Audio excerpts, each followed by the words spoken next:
Well, it finally happened.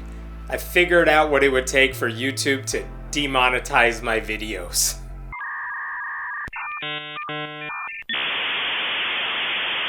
Somehow, the fact that Mike Itkes is an open atheist is one of the least interesting things about his campaign for Congress. Even if you're not familiar with his name, you might have seen the recent headlines about how this long-shot candidate made a sex tape to promote his platform.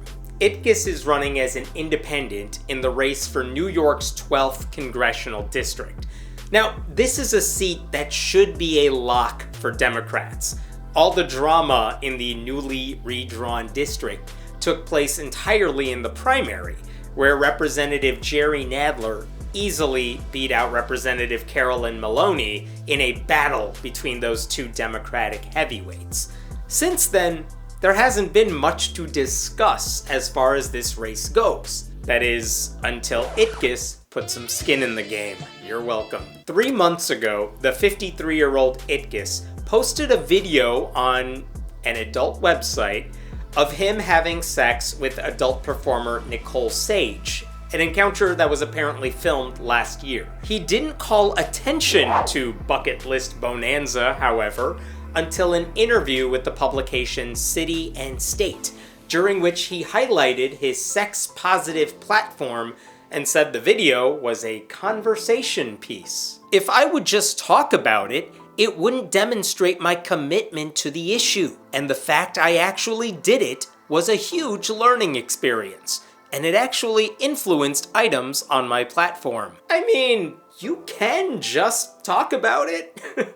I suppose it's a good thing his main issue wasn't legalizing physician-assisted dying, but I am glad he got his huge learning experience. That statement is weird, though, because he says making the video influenced his platform. Except his platform only consists of 3 issues. Cybersecurity, which has nothing to do with this, ending the war in Ukraine, which definitely has nothing to do with this, and sex positivity. I'm not even judging the guy. I actually agree with him on most of this. I'm just saying you can be sex positive without doing all the things that show you are sex positive. You can say marijuana should be legal without having to get high yourself. It's possible. Wow. Anyway, the most interesting element of his platform is that he wants to decriminalize and legalize sex work, something that even many progressive Democrats are hesitant to support, at least out loud. If the sex tape helps raise awareness of that issue, so be it. I mean, good. He happens to be right on this, and it's not like his campaign is getting any attention otherwise. Before you get on board with him, though, you should also know that he says fathers should not be required to provide child support to their biological kids without prior agreement, which is controversial, to say the least. Outside of all that, his campaign is somewhat unusual because this U.S. Army Reserve member describes himself, in bold font on his website no less, as not married, no kids, not celibate, atheist. Congratulations? I'm not sure why those are selling points. I don't care if he's single and childless and, well, definitely not celibate. I mean, I'm glad he's having fun.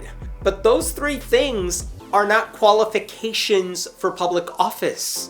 People who are married and have kids and whose sex lives are not known to the public can also be very good politicians. I am intrigued, though, by the last item on that list, for obvious reasons.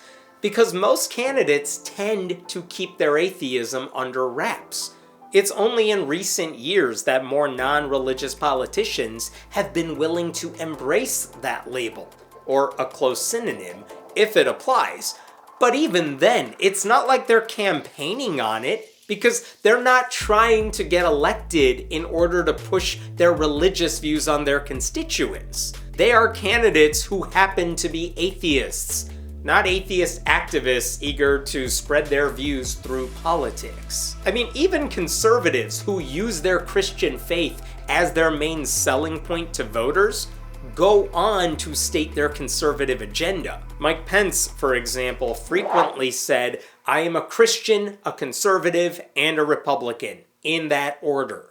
A Republican whose campaign ads only highlighted her opposite-sex marriage, 2.5 children, and commitment to Jesus would rightly deserve criticism for it, because none of that should matter in public office. You do you.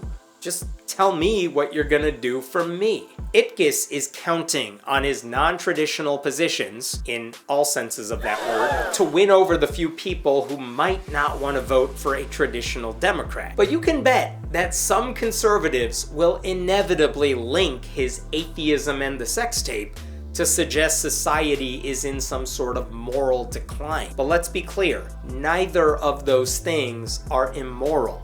If you want to roll your eyes at this guy, do it at his desperate bid for attention, or the fact that he thinks being an atheist is a reason you should vote for him, not the fact that he had consensual sex on camera. There are plenty of problems with his campaign. The sex tape is not one of them. I should tell you that the Nadler campaign has not commented on the video. But the Republican candidate in the race chimed in with what seems to me like somewhat begrudging admiration. "You gotta do what you gotta do," Mike Zumbluskas told City and State. "The media ignores everybody that's not a Democrat in the city." Even the Republican is like, damn, I should have thought of that. Maybe the bigger question we should be wondering is what Itkes plans to do after he loses. Because he will lose. He's hardly the first candidate to use sex to get attention, but he may be the first to use politics to launch an OnlyFans account.